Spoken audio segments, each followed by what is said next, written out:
Oh, hello there, and welcome to another Matinee Minutia. Today we're going to be discussing a early 90s comedy drama musical. And as you may have heard in our last episode, when Matt spun the game board piece, this film has a peppered cast of folks like Liza. Well, she does have two names, Minnelli. So Liza and Shelley Wentes, who was just so skinny when she was in the water there. And, well, we have some up and coming, but we also have Andrea Martin, who's probably the most seasoned theater person in this, although Mm, Julie Walters is in it and she came from across the pond. But true. we'll get to all of those details in a momentito. Matt, how are you? We were just talking a moment ago as you were warming up the truck engine, and it hasn't been a fun week. But what can we say that's not too dark and dismal? Well, uh, mm, We're closer to well, Thanksgiving. don't Because get me started on that. Gonna have to that be with my cousin Amy Lou. Have to be with my mama and my peepaw. and Jethro Jack. Yeah, but we don't talk about him. Not Conjoined twin. anymore. He doesn't have two names because it was fun. He has two names because he's a conjoined twin. Yeah, but let me tell you, watching them videos on OnlyFans. Oh wait, no, we don't talk about that. Yeah, but yeah. Anyway, so here we are. We are at the at next door to Mama's video shop because I lost the key. But we're always open here at the Golden Chain Gang. Yeah. So I So guess we're gonna go ahead and step on in,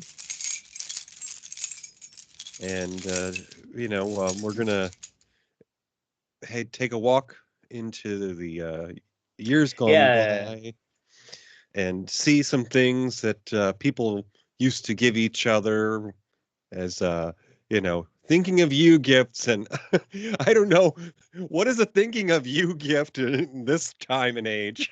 well, the big thing that well, they used to have those the bracelet hearts, where like it'd be like best friends, and part of it would be like on one person, and then they would have the other, and then put the hearts together and be like, we're best friends. Now you text stuff, I guess. I don't know. I remember my sister had one of those necklaces with her high school boyfriend that, well, she ended up marrying. Um, but I also remember when I was a kid, at least, the one of the things that was pretty popular were the charm bracelets. You know, Uh-huh. they were plastic in those days, but they all clipped on to this cheap little bracelet, and they were things like little bells and little butterflies and things. And Oh. I remember being in school with this girl who had one of those bracelets, and she was playing with the charms. And I think that she had it in her mouth. It went through her lip. Oh my gosh. Oh, that's scary. I used to have a charm bracelet when I was a little kid, Mm. and but I had that in my mouth but the little charms on it were like edible. Okay. You know what I mean? Uh-huh. The candy hearts or the candy Yeah, and necklaces. Yeah. they had necklaces and they had bracelets, and Bracelets. then they had the rings where you got off the stick and you got a ring and you could sit Mm. there and suck your ring and stuff. And yeah. So we were fancy kids. We were Mm. always all decked out with everything and thought we were so cool So with our little candy cigarettes. oh yes. Yeah, So I was so addicted to that. so this little gift shop that we're in here kind of reminds me of those places that were so popular when I was in high school where you would get something engraved. And I think I remember Mm-hmm. my brother and his wife at the time gave me a pen for my high school graduation, and it was fancy because it had my name engraved on it. Yeah. We don't know what to get him. Let's engrave a pen. Right. And then 2 years later, here came the computer, and pens went out the window. Right. Well, I mean, at least it wasn't a Bible. Don't get me started. I've got a shelf of them. Yeah, I use them to kill the cockroaches. Anyway. Oh, well, speaking of cockroaches oh no, that's La Cucaracha. I forgot about that.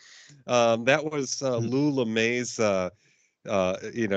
name when she used to do dancing herself. But well, anyways, we are here to talk about a film. And so as we go through this gift shop and have a little stroll down memory lane, we're going to talk about this film with Liza Minnelli. And, well, here we go. What do you get when two movie and TV nerds wander aimlessly through dead malls, movie theaters, and drive-ins, and talk about their favorite shows along the way? It's time for Matinee Minutia with your hosts, DJ and Matt. Okay, so I think I'm going to record in post-production and fix this. I meant to start off by reading the synopsis that you did last time, so I'll just do that now. Oh, okay. A has-been Broadway performer gives tap lessons to a group of misfits who, through their dance classes, bond and realize what they can achieve. It's Stepping Out from 1991 with Liza Minnelli and Andrea Martin and Shelley Winters.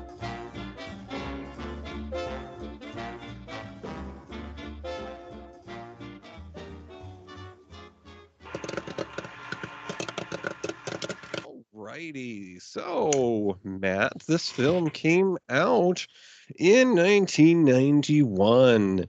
Sure did. That was a little while ago.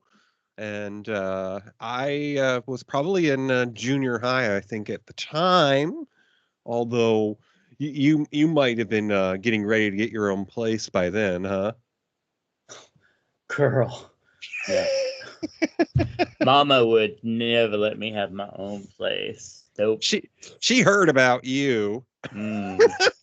Yeah, we just we don't talk about all that down here in the South. So we try not to think about the 90s because they were dark times too, but we'll give you some highlights, or at least things that were important in that time frame. So here we go. U.S. history in 1991. The Gulf War began in January of 91 after Iraq, under Saddam Hussein, invaded Kuwait in 1990. The U.S.-led coalition, consisting of multiple nations, launched Operation Desert Storm to drive Iraqi forces out. My brother-in-law was in the Marines at the time, and he had just finished his 4 years before they started sending people over, so he got out just before that. Oh, wow. So in 91, although not a single event, that year saw a cascade of developments that led to the official dissolution of the Soviet Union as of December of that year. And this period marked a shift in foreign policy and a realignment of global alliances. Also, in October of that year, Mr. Clarence Thomas, that just sounds like the creepy kid in class. Clarence, stop putting your pubic hair on everybody's milk. Clarence, stop touching that girl next to you. She already said no. Clarence Thomas was confirmed to the Supreme Court somehow. after a contentious nomination process that included allegations of sexual harassment by former colleague Anita Hill. And as we all know, we should have listened to Anita Hill. Yep. Or just women in general. But so in 91, the stork dropped off a few bundles, and well, today they are actual full-grown adults, and some of them have done something for themselves in the world. Matt, tell us about some of the celebrities that joined the world in 91. Yeah, well, there's a fair few, starting with Emma Roberts. And if you don't know who Emma Roberts is, I'm sure you've heard her name, but she is a horror and thriller scream queen. And then, of course, there's Bonnie Wright, who played Ginny Weasley in the Harry Potter films. Never really understood that relationship because, you know, he and Ron, they'd be great together. Anyway, moving on. Anthony Ramos originated the dual roles of John Lawrence and Philip Hamilton in the Broadway musical Hamilton. So he's a big star because of that. And then there's Dylan O'Brien. Now, you may not recognize his name, but he was in the Maze Runner trilogy, which was actually a pretty good trilogy. I mean, the last one, but the others were good. All right, Ed Sheeran. Now, you probably have not heard of him. He's a singer from Britain, you know, redhead. Nobody important. And then there's Jamie Lynn Spears. Now, of course, you're going to know her from as Zoe Brooks on the Nickelodeon Zoe 101. Everybody's watched that. Everybody's so creative. And isn't her sister Brittany? Oh, I have no idea. Who's that? Oh, Britney Spears. Britney Spears. Oh, yeah. Britney Spears. I came in like a wrecking ball. I know that song. Oh, and then there's Tyler Posey, who, by the way, is not the brother of the other Posey. You know, the girl Posey. But but she is the person that I often confuse with what's her name in The Breakfast Club. Yes, Ali Sheedy, right? And Tyler Posey got to be in the Netflix remake of Lost in Space. She got to be Dr. Smith, or at least the person who took his name. Now, see, that's very interesting that you say that, but I thought Tyler Posey was the guy who did the OnlyFans. Oh, you're probably right. I'm looking it up. Tyler Posey, because if there's one thing, that Tyler Posey is the OnlyFans guy. Because if there's one thing I know, it's OnlyFans. Anyway, and of course he was also in like Teen Wolf and Made in Manhattan and, you know, The Last Summer. So, but I know who you're talking about, and I think she's awesome, but he's not her sister. Oh. Okay, Posey is in the name, but it's Parker Posey. Yes. And he's not. He's not. Yeah, he doesn't belong to her. I got schooled on that once. I was like, they're brother and sister. Like, no, they ain't. Oh, but Parker Posey is actually from one of my favorite cities. She's from Baltimore. And she's actually just a couple of grades ahead of you in the school of life. So, although she probably, like me, dropped her middle name because legally her name is Parker Christian Posey. Oh. But a while ago she had produced her own book. She wrote a autobiography, and that's one of my guilty pleasures is I like to read or listen to audiobooks of autobiographies, and I listen to hers. And it's rather fun because she starts it off and ends it with her being on a plane next to a stranger. So that's very cool.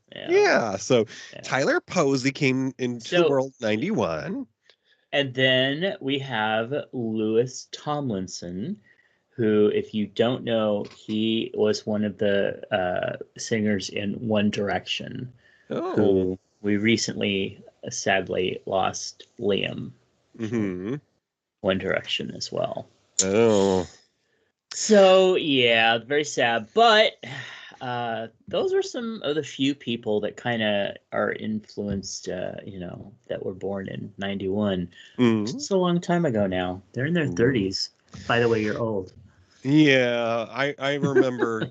I recently talked with a coworker about going to theater because we're trying to embrace happy thoughts, and so hubby and I have decided we were going to renew our passports because 10 years ago we went on a trip, but we live close enough to Canada that we can do that on an afternoon or a weekend. So one of the things we're looking forward to doing is maybe in the new year going up to Toronto to take in a play. Anyways, cool. I talked about the last time well, maybe not the last time, but one of the first times I went and saw a play, and coincidentally, it was the last time I'd been to Canada, was in the mid to late 90s, and I went to see Phantom of the Opera. But when I said that I saw it in Toronto in 95, my coworker said I was born in 95. Yikes. You have not seen a play in 2 generations of people. Wow. Oh, no, I have. It's just that was the first time that I saw one. Oh, the first time. I gotcha. Okay. Yeah, it's been a while because with my anxiety issue, shocker, I don't go to places with big crowds a lot, but that was quite a memorable experience. I was very lucky because we had a really cool band director, and that was his idea of something fun to do for schools, for you to go to a bigger city and see someone put on a play. So back then, Sears, of course, was still in existence, but they hadn't taken over a store chain in Canada yet. And the big mall in Toronto, was an independent department store called Eaton, Eaton. So when I went to Canada in 95-ish, it was still called Eaton Center. And I remember going to the the food court and thinking, we all joked about we're going to have Canadian food as if we're in some sort of cultural experience in Manhattan, Poutine, Right. And, we were going to have Canadian McDonald's and Canadian Arby's. And it's like the only difference is that the apostrophe in the name Arby's had a little maple leaf. Oh, that's cute. Yeah. So anyway, so 91, Stepping Out, which is the name of the film that we're discussing here, in case you were wondering, folks. 1991, Stepping Out with Liza Minnelli. This was a movie. It came out to the theaters. And so some of the other films that came out to the silver screen in 91, including your former governor. Oh, wait, we're in the Midwest, not the West. Mr. Arnold Schwarzenegger is the Terminator. I'll be back. I don't remember if it was Terminator. Maybe it was. But did you know that his German accent from where he grew up was so rural that they didn't want him using his own voice? Maybe that was another film he did. But anyways, so Robin Hood, Prince of Thieves came out in 91, and I remember one of the songs of the soundtrack was from Bryan Adams, Canadian singer. Came in like a wrecking ball, eh? Yeah. No, I'll and it was I die for you or something like that. I sang everything I do. Yes, I do it for you. For you. Yeah, he took awards away from Corey Hart, so I don't like it. No. No, actually, I think Bryan Adams is really awesome. But I remember singing that song at this is the funny part, one of my sister's weddings. Oh, really? Oh, that's so sweet. No wonder you're on the run. Right. Well, and I think that there was video evidence, which is fine by me, but it was recorded by my third uncle. And my aunt, God, bless her soul, she's been unlucky in love and been married several times. In fact, we sometimes joke and don't call the uncles by their names. Do we call them Uncle Four or Uncle Three? Um, so in '91, the first in the Home Alone franchise was brought out to theaters, Yep. introducing us to Mr. Macaulay Culkin. Also that year was a movie that showed us the acting chops a little bit more of God, Anthony Hopkins. No, the lady.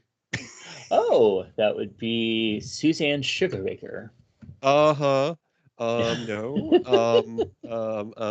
I Started can her see career, her. I can see it. started her career doing suntan lotion commercials as a baby. Judy And Foster. Jodie Foster, yes. Jodie Foster. Yeah. Okay, so Silence of the Lamb showed us the grown-up Jodie Foster playing opposite Mr. Anthony Hopkins in Silence of the Lambs, as I've already said. City Slickers came out in '91, and that had one of Matt's favorite soap opera style heartthrobs. It did? It had Mr. Steve Guttenberg in it. Did it? I thought it did. City Slickers. Wow. Also that year was a Kevin Costner movie that introduced us to, and I'm forgetting her name, the future president of the 13 colonies in the remake of Battlestar Galactica, Dances with Wolves. She played Stands with a Fist, I believe was her character's name.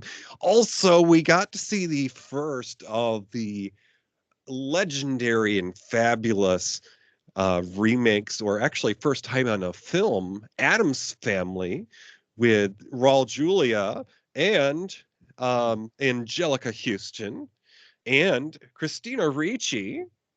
That was their first time on the screen together. And then also in '91, it was the second installment in the Leslie Nielsen comedy, sort of crime drama comedy, Naked Gun 2.5, The Smell of Fear. And I think I it was hard pressed for me to decide who I liked more in the Naked Gun films, but I adore Priscilla Presley, and I think the funniest moment in that series of films was when she was making Frank dinner in her apartment on one of their first dates, and she goes in to grab something from the refrigerator, and she's like reaching into the back, and she falls in and the door closes behind her. Oh, that was a fun movie. Yeah. It was. And then the last of the most memorable films in the theater in '91 was a film where some reptiles ate a lot of pizza. It was actually a sequel. It was Teenage Mutant Ninja Turtles 2. Secret of the Ooze. Oh, I vaguely remember that one. Just a quick fact check that Steve Guttenberg was not in City Slickers. No? You might be thinking of Jake Gyllenhaal, who was in City Slickers. What? Are you serious? Yes. A very, very new to the craft Jake Gyllenhaal. Oh. City Slickers. And Billy Crystal and Jack Palance. That's where I was thinking of soap operas. It was Billy Crystal who had been in Soap. Exactly. Yep. Okay. Well, when the household cleaners don't have their caps screwed on right, you're lucky when you get close. Oh. Yep. Haven't watched that in quite a while. Yeah. I just know that it has the guy with the iconic voice that did a lot of narration, and I want to say that he used to do like the Ripley's Believe It or Not TV show, where they, would do like it was like National Geographic basically. So, well, he was in some old cowboy flicks too, so that's kind of where he was known from. Okay, so Stepping Out has some theater in it because these folks are taking a night class to learn how to dance. And Liza Minnelli's character, Mavis, she's someone who's been places. She's done theater. And well, speaking of theater, we're going to discuss in part here the three acts of a play. So, the first act of a play is the exposition. And in the case of Stepping Out, the beginning of the story is in 91. The exposition introduces us to Mavis Turner. She's a down on her luck former Broadway dancer who now teaches a weekly tap dance class at a rundown community center in Buffalo, New York, my part of the country.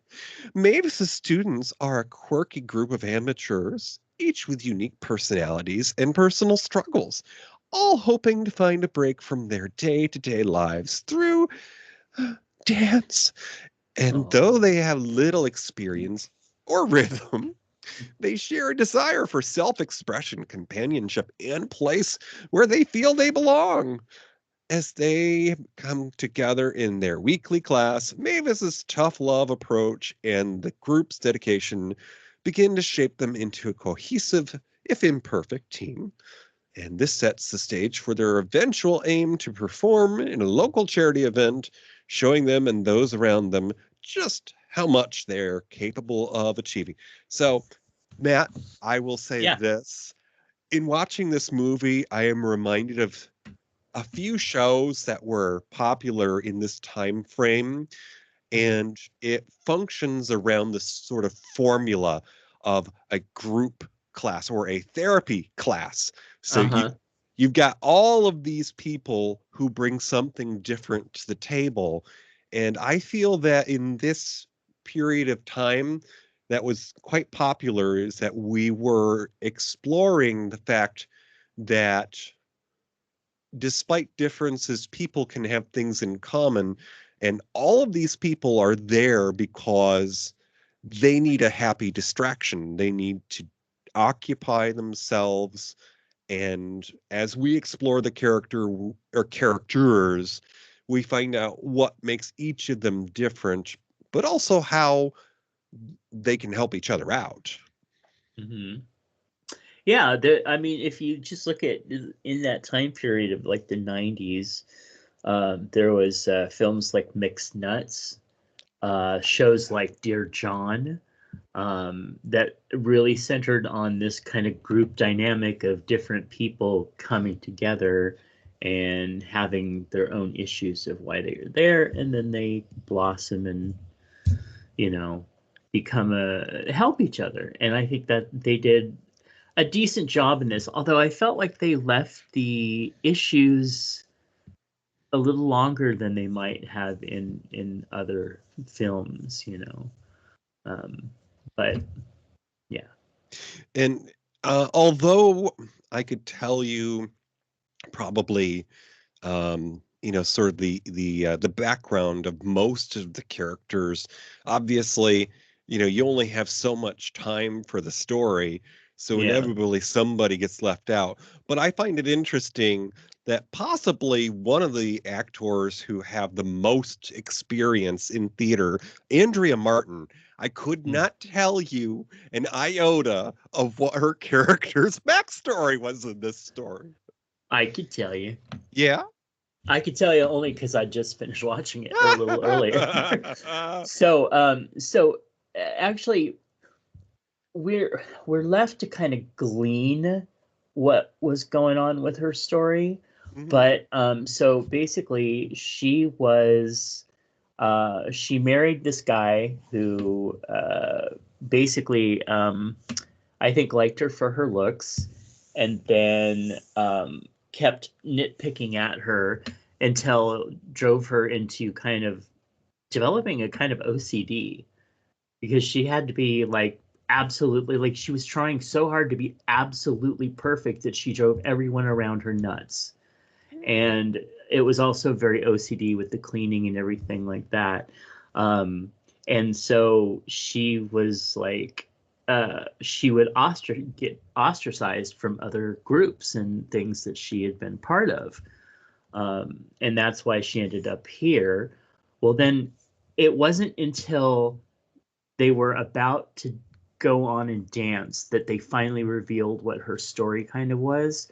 And it was that she has a daughter who's 17 that looks almost exactly like her. And we're left to infer that her husband, who is a stepfather, not the actual father, but the stepfather, the daughter, is actually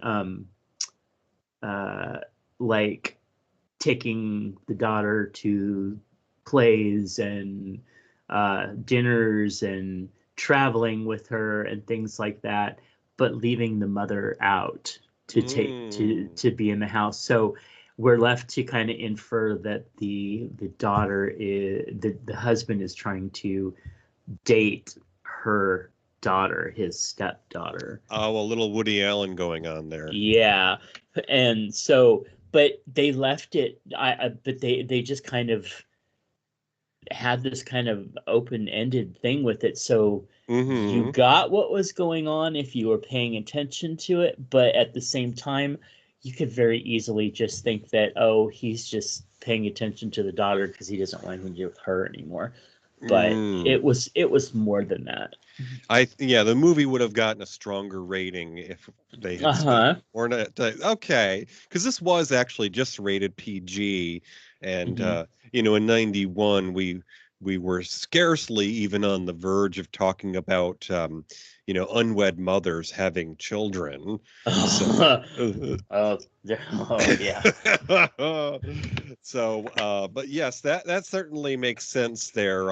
So I think it's fair to say that each of these characters who are brought together for Mavis Turner's dance class all have experienced some form of abuse. And so I think that Andrea Martin's character, her form of abuse was neglect. Yes, and also her husband, like, berating her. Like constantly driving her to be, to tell her that she wasn't good enough. And so she would try too hard and drive other people crazy. Okay, so let me get back to our places here. Alrighty, so as we move along and we continue talking about the story, we now come upon the person behind the camera, the director, the storyteller. And Matt is going to tell us about Mr. Lewis Gilbert, who was responsible for this movie with Liza. Yes, and he did a wonderful job despite having to work with a lot of different people and different personalities. But let's take a step back in time. He was actually born on March 6th, 1920. So he was born in Clapton, London, to music hall performers Ada and George Gilbert. And he entered the stage at age 5. But after losing his father, he lived with his Aunt Daisy, who was also a vaudeville performer, whose husband Harry Rosen later supported his budding film career.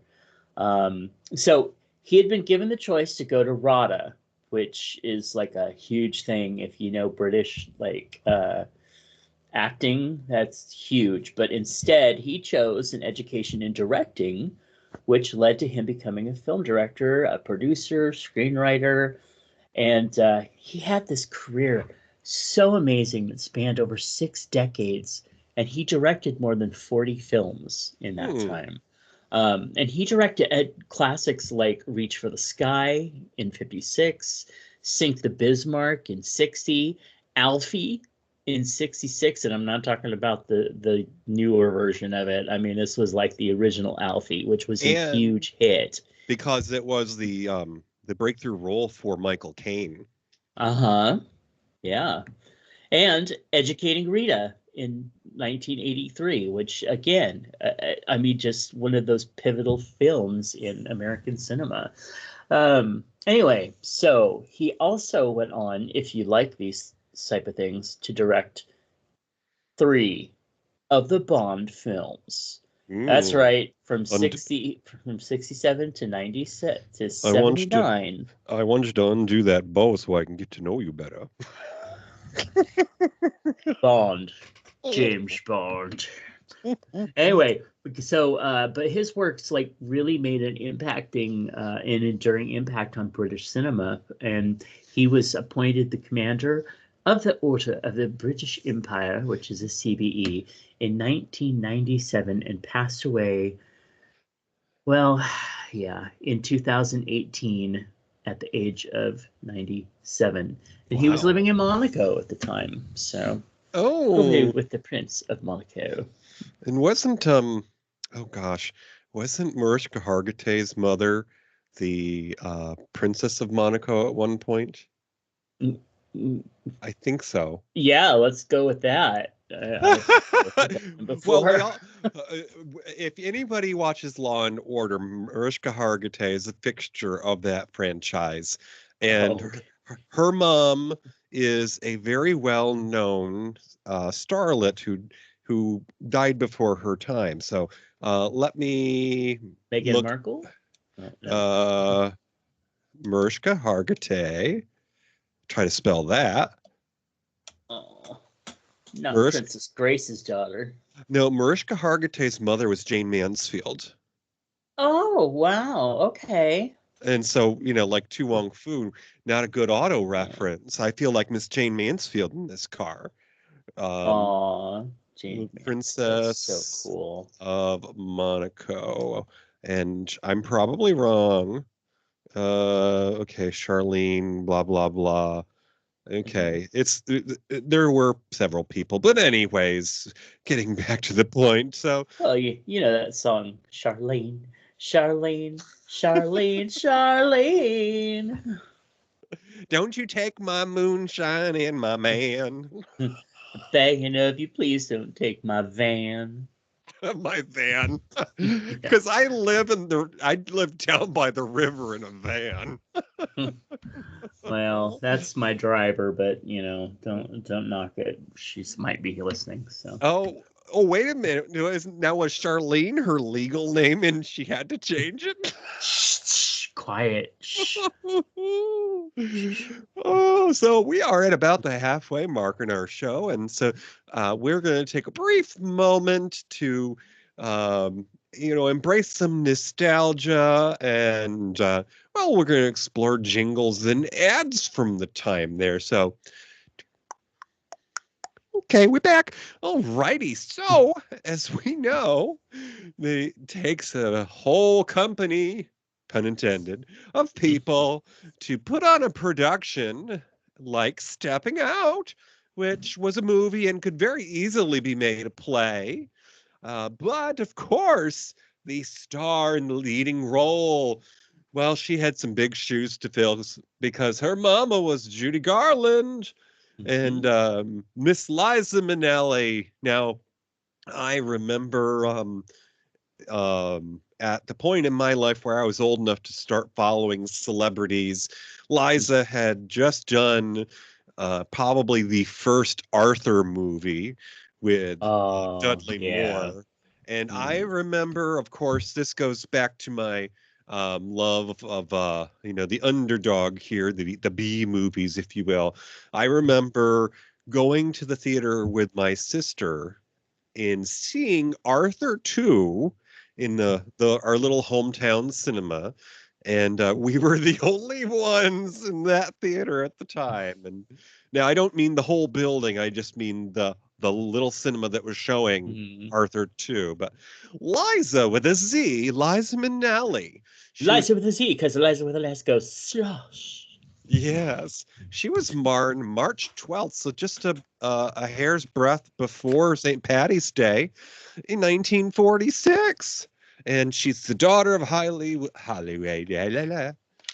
icons Judy Garland and director Vincent Minnelli. She was practically raised at MGM. Liza made her film debut at 14 months in the good old summertime. Now, before I continue on, I will say that, of course, the most memorable of her earliest roles, and it's a fixture in our household, was her appearance in her mother's Christmas special Oh, as yes. a young lady, and she did some dance numbers with boys who probably preferred the boys that were also dancing, but oh yes. but after Liza's parents' divorce, she gained siblings from each parent's remarriages: her sister Lorna and brother Joey Luft, and half sister Christiane Tina Nina Minnelli.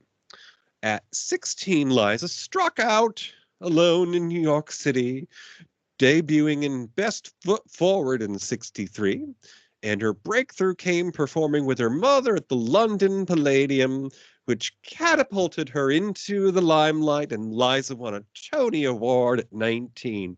Wow, talk about pressure. Um, she earned her first Oscar nomination at 23 and won an Academy Award for Cabaret in '72. A Studio 54 regular, right on the nose there, Mm-hmm.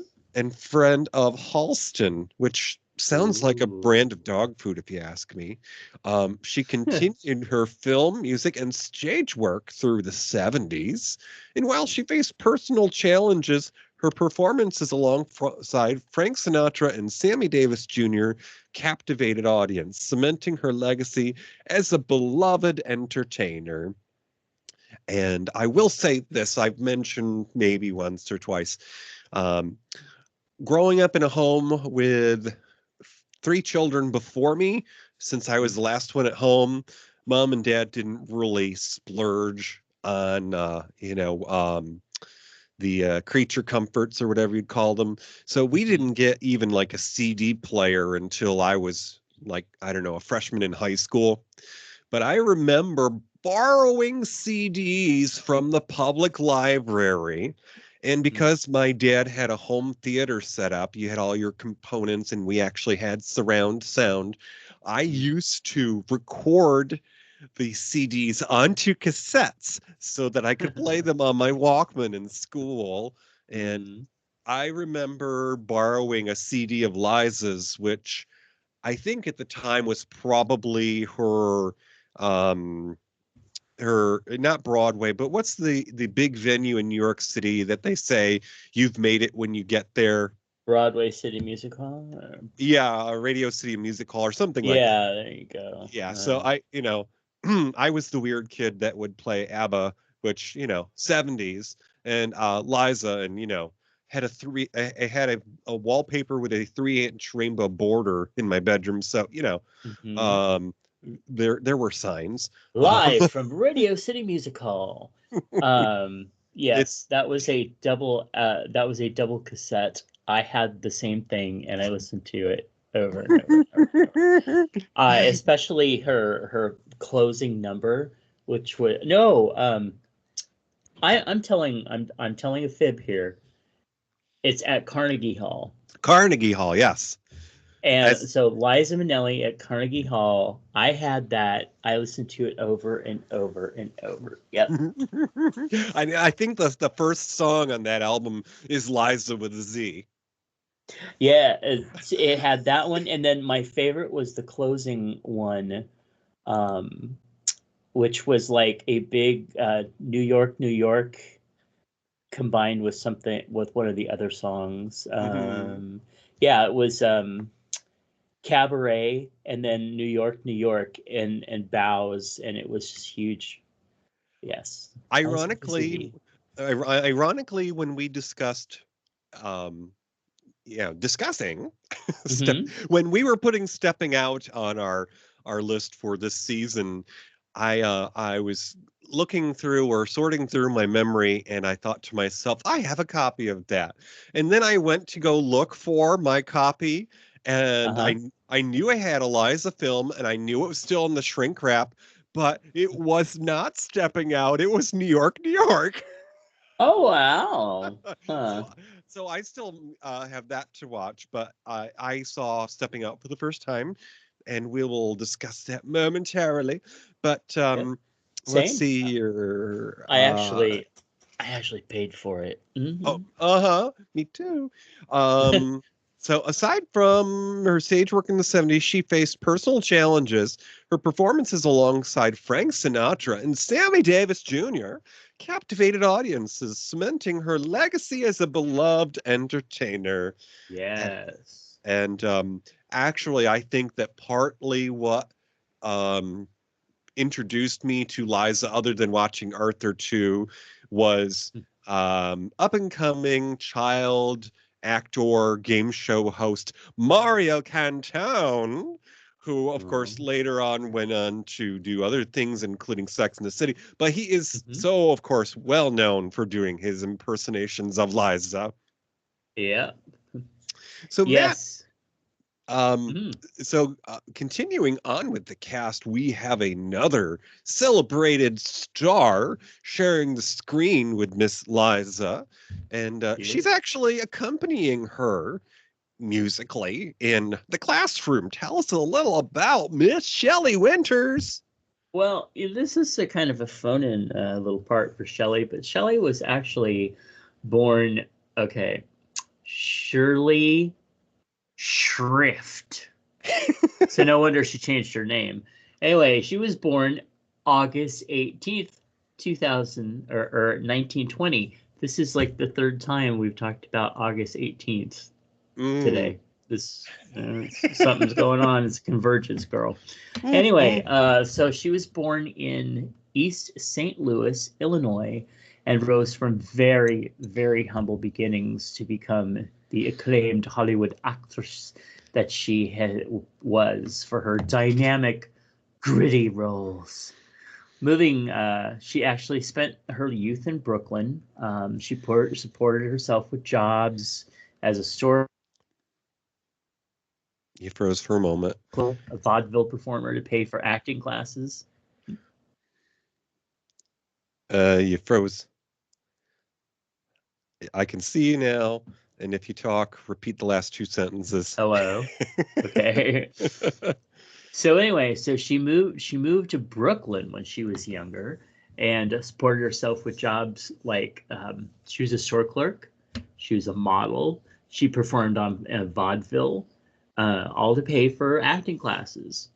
And in her early Hollywood career, she began with very small roles, and then came her breakthrough in A Double Life in 1947.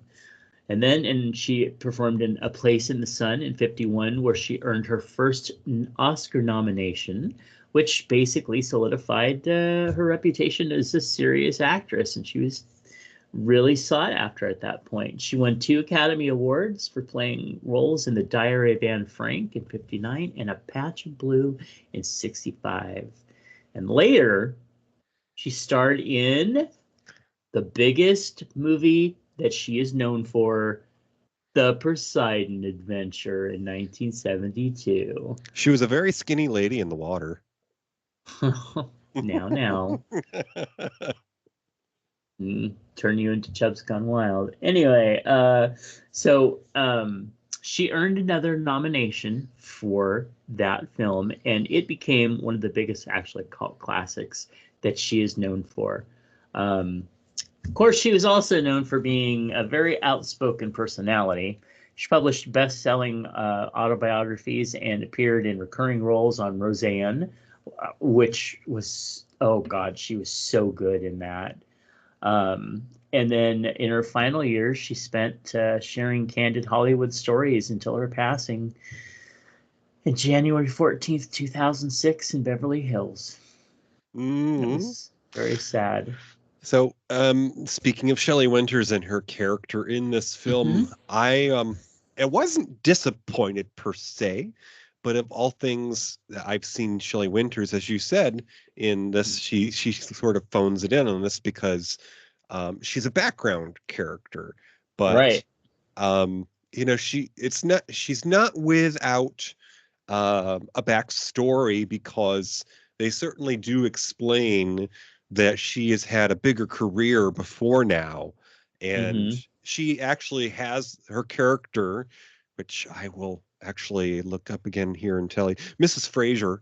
Mrs. Fraser has had a career before. She was helping out with night school tap classes, and she has a falling out almost with Liza's character Mavis, because while the class is warming up, the two go into the other room to discuss the fact that Mrs. Fraser has not been paid for her time in a while. So, things are not all, hunky dory in the world of night tap dancing classes. So, but of course, there's also the problem that Mrs. Fraser uh, doesn't always act like she wants to be there. Right. Yeah. And I think that she does. I think she's just too curmudgeonly and doesn't want to admit it. But I think she really likes them. I think one of the most fun and charming moments for her character is when she's playing the music too fast for them to dance to. And then she plays it too slow. She's like, I'll teach you to mess with me. Right? It's almost like, she's the puppeteer and don't piss me off today, kiddies. Right. It's funny. This was really a lot of strong personalities in this. And they still managed to make it work. I mean, in more modern movies, they probably would have blown up and then been like, oh, I'm so sorry, like a second later. And this, sometimes they didn't even apologize. They just kept going. Very New York. Yes, very New York. So, okay, now that we've... mean. Well, it's all those people who are, trapped in the city. They're packed in like rats, I guess they say. There you go. I have anxiety issues, so you're not going to catch me living in a city. Besides, I enjoy my cheap monthly expense. We bought a house sort of out in the country so that our mortgage was less than rent on an apartment, if you catch my draft. So, well, hey, that van, just gas money. Right? I mean, I have to pay a little May, but yeah. Every once in a while, you got to move the van because people figure out where you are. Well, yeah, but Lula May does pretty good at hiding us in the. Well, never mind. So we need to know basis. Right. So we just talked about Miss Shelley Winters, who is the other big star in this film, but we'd be remiss without giving an honorable mention to some of the more well-established members of the cast. And we talked briefly about Miss Andrea Martin, who is a celebrated star of stage and screen. And just briefly to go over some of her accomplishments, in more recent years, she's been in both installments in the My Big Fat Greek Wedding series. Oh. And she was in, let's see here, just Will and Grace. And let's see. Oh, this is a favorite of mine. There was a Hulu series in 2015 that ran for 2 seasons called Difficult People. And it has out actor comedian Billy Eichner and his best friend. Anyways, she plays a character called Marilyn on Difficult People, which, since it was in 2015, I think is still available to view on Hulu. Sure. Let's see. She had guest appearances on Modern Family. She did a voice on American Dad. She was, of course, on 30 Rock, which another member of the cast was as well. But yes, an established star of theater and screen. And then Julie Walters, who is a citizen of the crown, as they say. She's from the UK. She actually retired back to merry old England after making Stepping Out. And her character of Vera is sort of a not older but wiser, but she's certainly misunderstood because she's opinionated. And I actually considered her one of the more fun characters in the show because, for those of you who haven't seen Stepping Out, her character is a late addition to the tap dance class, but she arrives with her own wardrobe as if she's the star of the show. Uh-huh.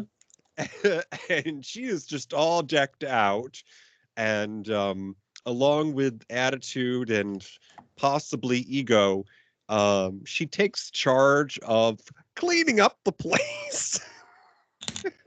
Yep. Pretty much. That was one of the most charming parts about her character, when everybody is just going about their lives and throwing their gum out or their cigarette or whatever. She's picking up right after them. Mm-hmm. Oh, so let's see here. Where are we going to go from here? So, okay, so as the story moves along, we get to Act Two, which is the middle of the sandwich, the complication. This is where things get interesting, as they say. Now, Mavis tries to teach a mismatched group of tap dance students as they prepare for a big performance. And it should be noted that Mavis runs into an old friend, and they sort of have a little friendly competition. You see, Mavis used to be a professional. She was a performer in productions, and she at one point has a visit with an old friend who has maybe been a bit more successful in her career, and Mavis gets jealous. But the opportunity presents itself for Mavis to do something. She's invited to participate in a charity event, and her air quote friend has decided to invite her. So, ergo, they're preparing for a big performance, but they face numerous challenges, including self doubt, interpersonal conflicts, and a lack of unity. Mavis herself grapples with her own insecurities about her fading career and struggles to inspire the group. So, And another thing about that was they didn't in this whole synopsis and everything else. They didn't even mention the deadbeat boyfriend who was really kind of holding her back, I think. And then there was that other little thing, that popped out of nowhere that even I didn't see coming. But we'll talk about that. Yeah. Yeah. Well, okay. You want to talk about it now? We can get to it in a moment, but on Okay. on the note of the boyfriend, there becomes a moment in the story which I think is around the complication, maybe leading into the next act, because she's already got something brewing. This competition is coming up, and so of course she wants to focus her efforts. But now the distraction becomes her boyfriend has an opportunity, and what is his approach to the situation, Matt? Mm. You're coming with me Exactly. Your life is because he knows he can't make it without her. He's not talented enough. exactly. In fact, there's a point in the story earlier on where it's explained, or you get to witness, that when Mavis is not teaching her tap class, she is going out to, I guess, nightclubs and Yeah. performing with this boyfriend. And one night, when she's enjoying herself and she seems to be involved with whatever number they're doing, the boyfriend decides that things aren't going so good. Maybe Uh-huh. because he's not the one who's getting the attention. Right. And he actually takes charge of canceling like her performances and stuff like that. And he's the one that's in control of her. This is a movie that also was very dealt with a lot of men controlling women issues.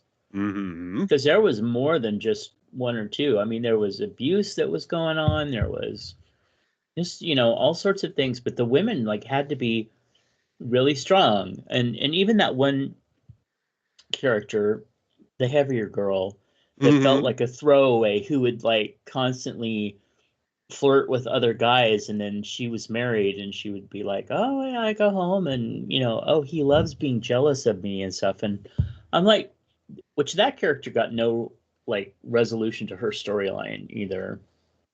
Yeah.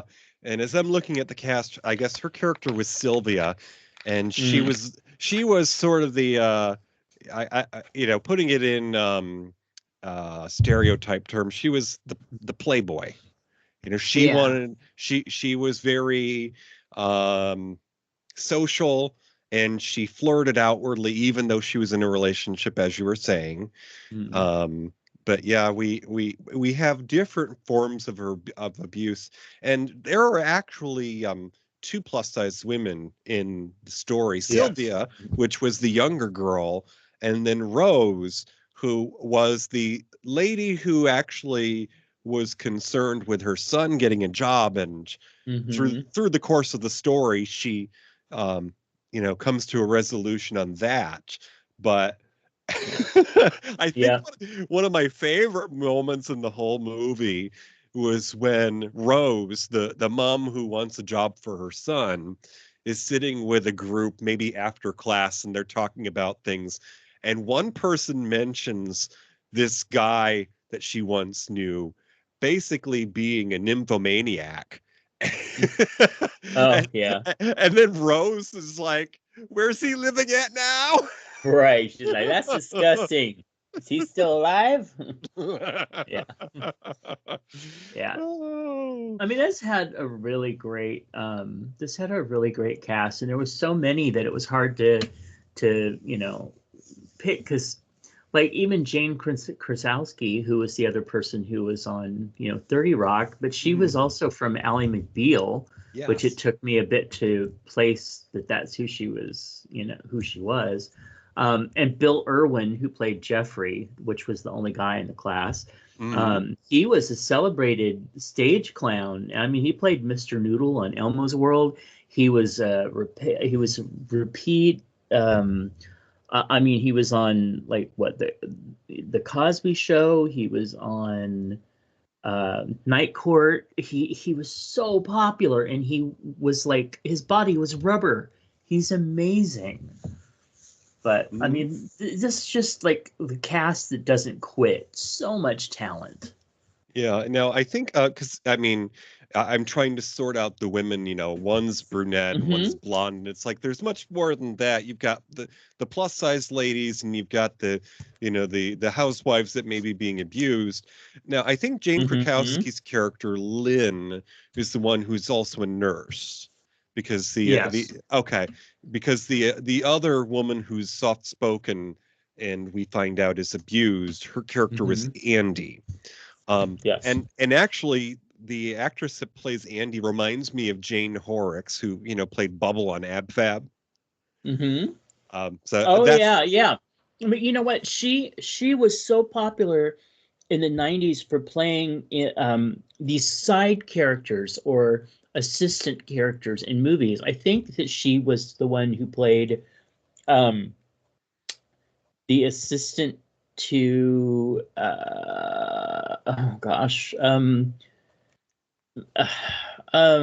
Shelley. Cheers. What's her name? Shelley. Shelley Long. Shelley Long's character in Adventures in to the babysit, the Troop Beverly Hills. I knew it was something.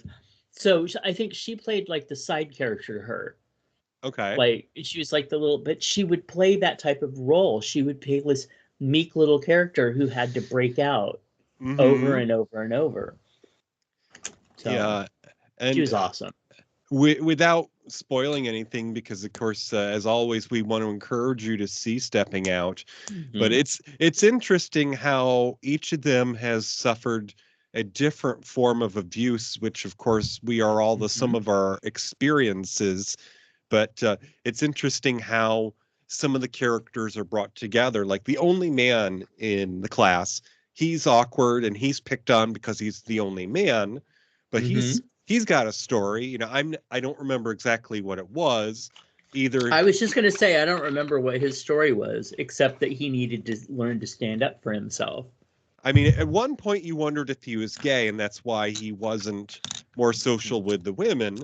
But I also wondered if his backstory was that he lived at home with his mother and she died, or that he had been married and his wife died, something like that.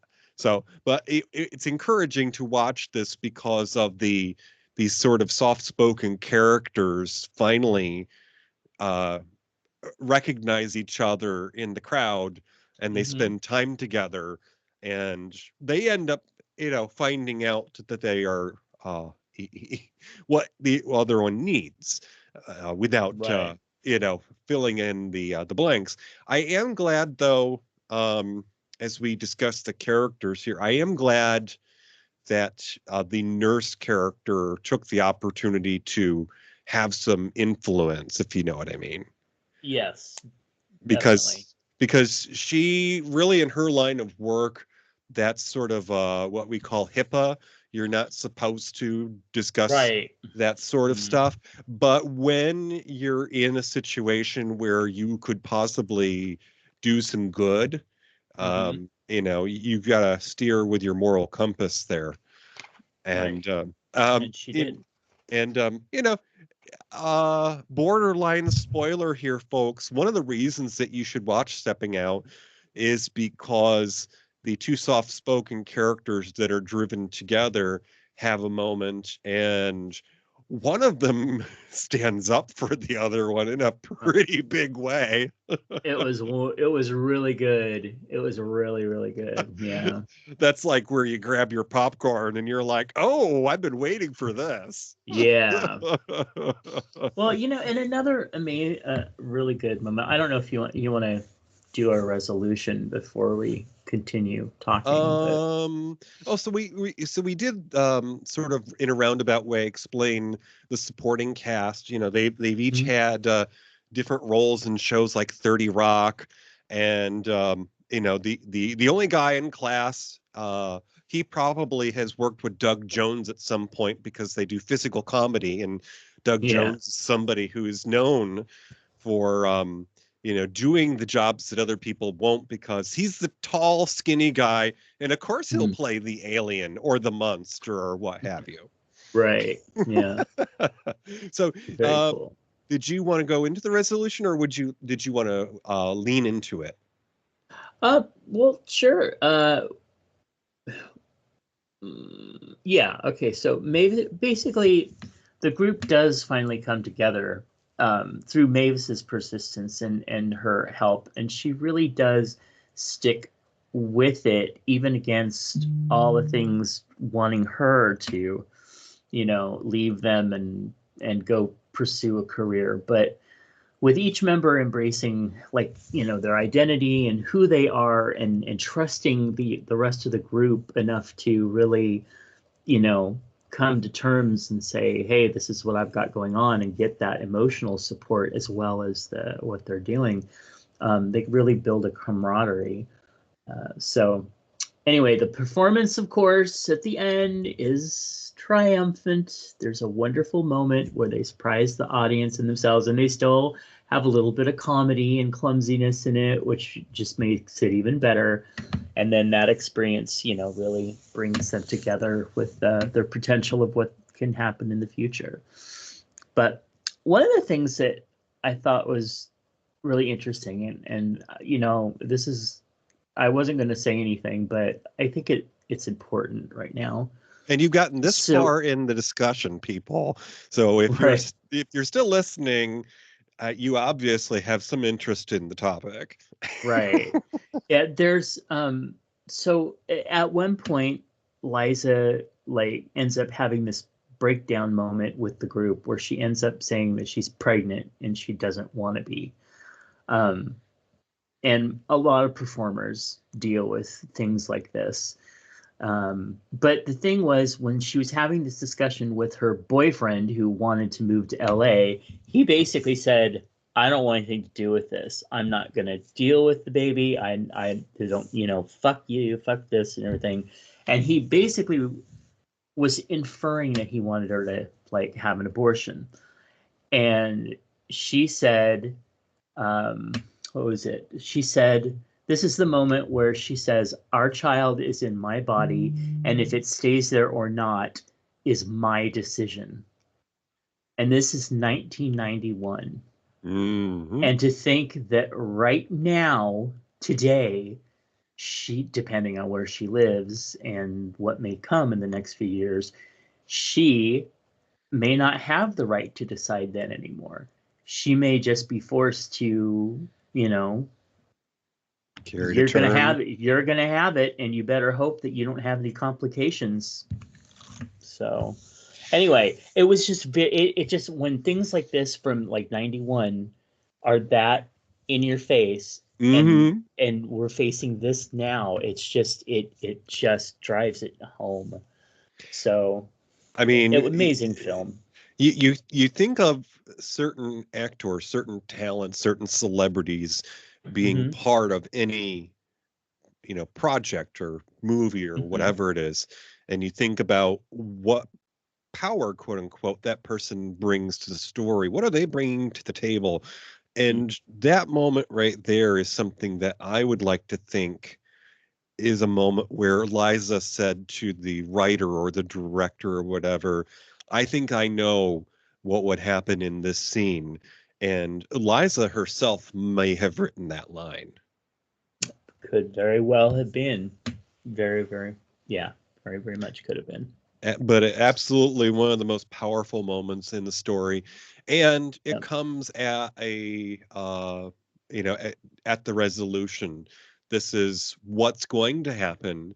I have, Mavis has gotten to a point where she no longer dreads going to her class. Her Mm-hmm. students are learning from her, and they have a common goal of something to accomplish together. So they have something to focus on. And Yep. so that gives her purpose. And that's the reason why all of those people are there in this night class, because for one reason or another, they need a distraction from what's going on in their lives. And this gives them purpose and, something to accomplish. So, which is also a very important driving force for one of the characters. And this is a spoiler that I won't give detail on, but somebody has a not so very happy home life. And when their spouse finds out that going to a dance class is what they've been doing with their time, there's not even an iota of support. There's no interest in seeing them perform, to be there, to, prop them up, but they're ridiculed and they're told that they're not going. So, 1991, that still happened, but Yep. obviously that's one of the reasons why you should watch Stepping Out, because one of the dirty secrets of abuse is that a lot of times people don't have the strength or courage to talk about it. Yep. And so Exactly. something like Stepping Out might help you to identify, I have this friend who's not very confident, who doesn't speak up about their home life. Maybe these are the signs that I should be looking for. Mm-hmm. Exactly. So, Hey, you want to talk about some trivia? yes, sir. Go ahead and tell me what was going on behind the screen, behind the curtain. Well, let me tell you, this was not a financially unsuccess. This was it didn't go well in America. Let's put it that way. So it was financially a bomb actually, but it had a modest success in the UK where it nabbed a supporting actress BAFTA nomination for one Julie Walters. Hmm. Yes. So, Vera, the, yep. the the lady who came with her own costume.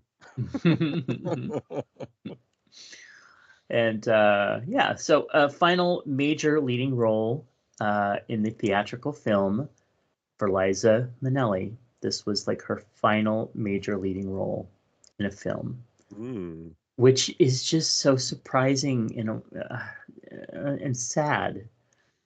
She just, anyway, had so much more to offer. Anyway, you wanted to tell us about the title song? Do you? Oh, the title song, Stepping Out? Yeah. Yes. Tell me about it. Well, it was written specifically for this movie, which was first sung by Liza Minnelli about a year before the picture was made, where she had performed the track for one of her concerts. Well, maybe what we listened to when we were youngins. Stepping out with my baby. My baby. Yeah. But yeah, it was. I think this was a different version of Stepping Out, but still. Mm-hmm. Anyway, I mean, so that's just a little behind the scenes. It's certainly got a thought-provoking title because and you know, like a lot of things, as somebody who's done writing, I think you would appreciate this. The ironic title of Stepping Out has implications because stepping out is also what you call it when somebody is having an affair.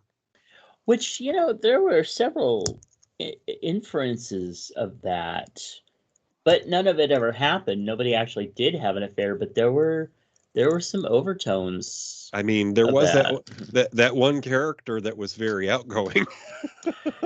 Very, and it seemed like she never did anything but flirt, but still it was like, girl, what is your story? So and she had kids. Yeah. It's like how are you going to put that fire out?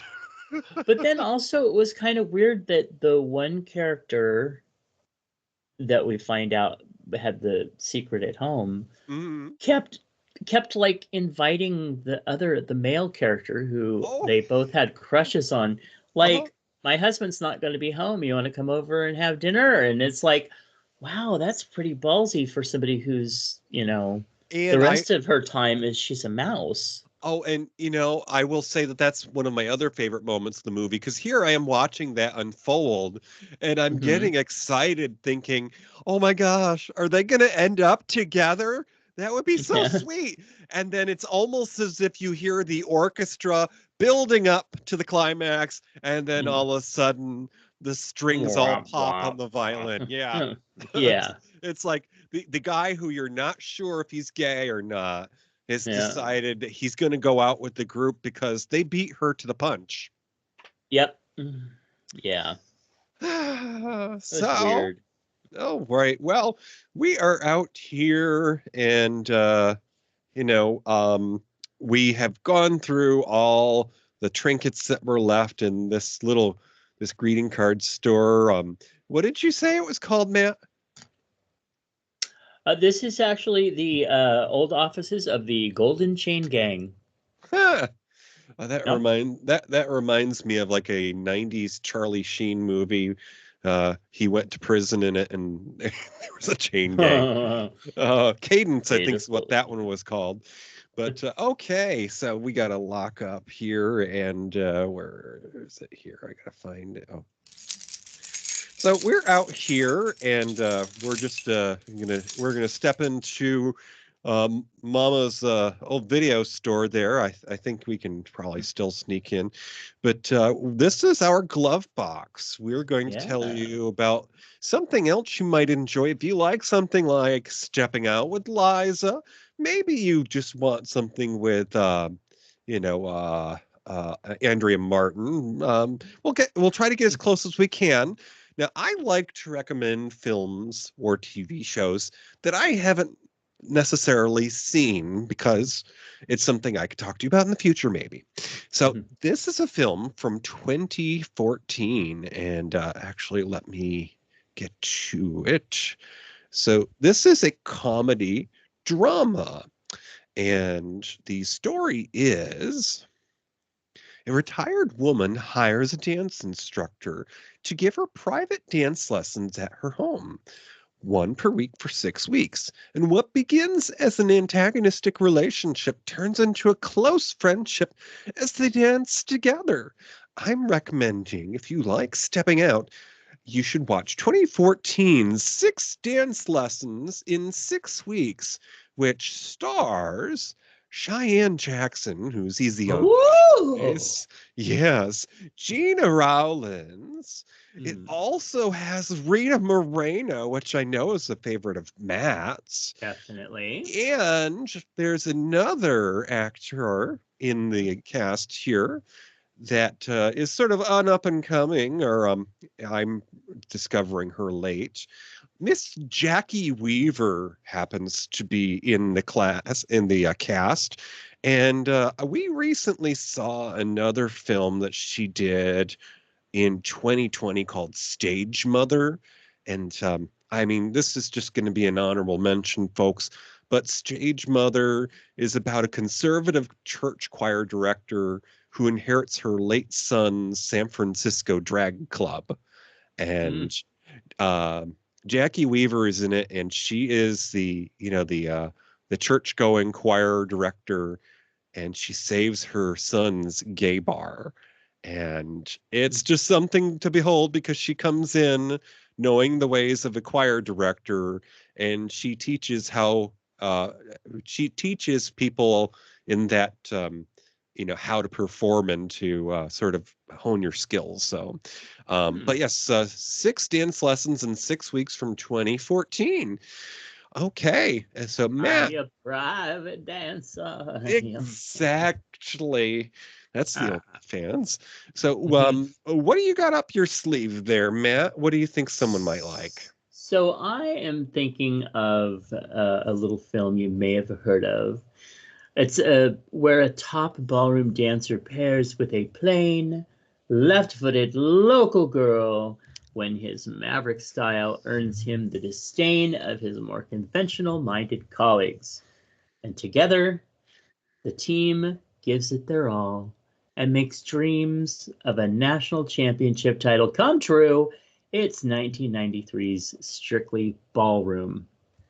Oh, and it looks like Mm-hmm. Strictly Ballroom was Mm-hmm. directed by the guy who made Nicole Kidman's big uh, box office musical Moulin Rouge. It's by Baz Luhrmann, Mm. and it has a bunch of people I haven't heard of. Yeah, pretty much. Yep. but But but it's a so good film. I find those to be some of the best films because oftentimes you'll watch something expecting, the dog and pony show of this or that actor who's known for these roles. Yeah. Like when you watch a Tom Cruise movie, you're watching a Tom Cruise movie. Hmm. Not you're not watching, this fun, Mission Impossible. It's Tom Cruise in Mission Impossible. So Yeah, we're yeah, seeing a we're cast you don't know, sometimes you can get in the storyline better. hmm Yep. Okay, so this show that we are recording right now will be released on Friday, November 15th. So Ooh. we'll have some social secretary stuff going on because my sister wants the family gathering to be the weekend before Thanksgiving. And that is Oh. supposed to be when you and I are recording. So Oh. I will pick a day that you're not doing one of your other shows and have it later in my day so that it's not too far into your day. So probably, I don't know, Tuesday or Wednesday or something like that of the week we would have recorded. So like the Okay. 19th or 20th. But I'll get back to you on that. So, Matt, we are Yeah. we're out here at the truck because Pretty we much. yeah, and well, Lula May is itching to get going, so we've got to figure out what's coming up next. You know what to do, Matt. Get that piece of the board game out. Uh, Alrighty, bro. Okay, here we go.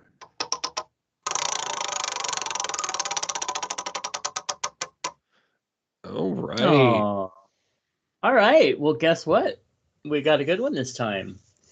Next time on Matinee Minutia, Millie moves in next door to an autistic teen named Eric, the mute Eric, whose parents were killed when he was 5 years old, lives with his hard-drinking Uncle Hugo. Oh my. And is obsessed with birds. His tendency to stand on rooftops and window ledges, well, pose as if he's flying, alarms his social workers.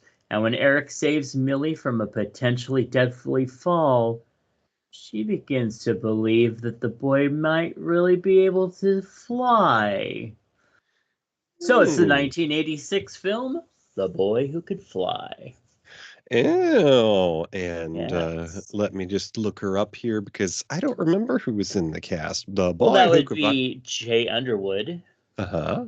Yes, and that would be, I forget who the girl is. She was super popular for a little bit there. And then, of course, it has Mindy Kahn in Mhm. it from that Oh, show. Facts of Life. Yes, and they're the main ones, Oh I my believe. goodness. Fred Quinn is in it. Herman Munster Yes, himself. and he plays the big bad uncle too, which was a big, Oh, yeah. sort of a stretch, but Hmm. something a little something different because we He was know. very much a gentle giant. Hmm. Okay, so yes, our next show will be recorded and released. Well, it'll be sort of our Thanksgiving show. So Yeah. be on the lookout for that. So okay, well, I'm sure that Lula May's got to practice her family recipes there for the big day coming up. Doesn't she have you go into the store after you drop me off at my trailer? Well, let's just say yeah, but she's more into the moonshine than she is the Thanksgiving. You know what I mean? Oh, so when she said she was making apple pie, she meant the moonshine. Oh yeah, that's those are fermented apples that she's looking for. Oh, okay. Well, I guess the pie is store bought at the family gathering this year. Oh yes, always. All right. Well, folks, enjoy the fall while it still lasts, and if you're like us and didn't have very good news recently, take time for yourself, do some healing, and just put yourself into the moment of anything that's happy. I know hubby and I have recently been watching a couple of Disney movies. In fact, we have Matt to thank for it because we were inspired by our last show. We watched Escape to Witch Mountain, Oh and then wow. and then we watched Return to Witch Mountain, which had Betty Oh girl. Davis. I know, right? Wasn't that amazing? That I was mean, amazing in kind of a bad way, but still amazing. that was borderline pedophilia because she had a young teen who was shirtless uh, on a uh, table, strapped down. Yeah, I know yeah. some politicians who are probably drooling right now over that movie, or Ugh. anyways. I don't know them I personally. must have blocked that out. But we're going to actually watch the 6 dance lessons in 6 weeks because Jackie Weaver is just she is the fun den mother once you get a chance to catch something with her in it. I've only seen Stage Mom so far, but I'm looking forward to this. Mhm. So, Well, oh, don't forget Thanksgiving. You got to mm, watch Home Alone. oh, and Oh Home for wait. Home not for the Holidays. yes, Yes, because it has our queen bee Jodie Foster behind the camera. absolutely. And it's got And Holly Hunter in front of the camera. here I went the whole episode without having a Star Trek connection, Matt. But you just gave me one. You know how you did that? That would be with The Boy That Could Fly because Jay Underwood was in. Oh gosh, he was in Voyager, I believe. Well, no, it actually had to do with Home for the Holidays because it had Holly Oh. Hunter, and Holly Hunter has been cast in the upcoming Starfleet Academy TV series to be released. What? She is going to be, I think, the basically the head person, like the headmaster of Starfleet Academy. She's going to be the like the chancellor of the university. Oh, that's so awesome. Yeah. So Brilliant. bring it all back there. But yeah, Home for the Yep. Holidays, that is definitely not a guilty A pleasure, must. but a Yeah. must if you've never seen that either, going this time, especially with the world that we're in today. That is something that we need, is to realize that other people are going through these awkward moments, and maybe take a notes from their book and try to have fun with it. Yep, absolutely. I'm sorry, it's sick of me, but one of my favorite moments is when the sister freaks out when the turkey is thrown on her. Oh, she kind of deserved it. Just saying. Mommy, my dress. Mommy said a bad word. Exactly. Okay, so we're gonna go ahead and motor off here.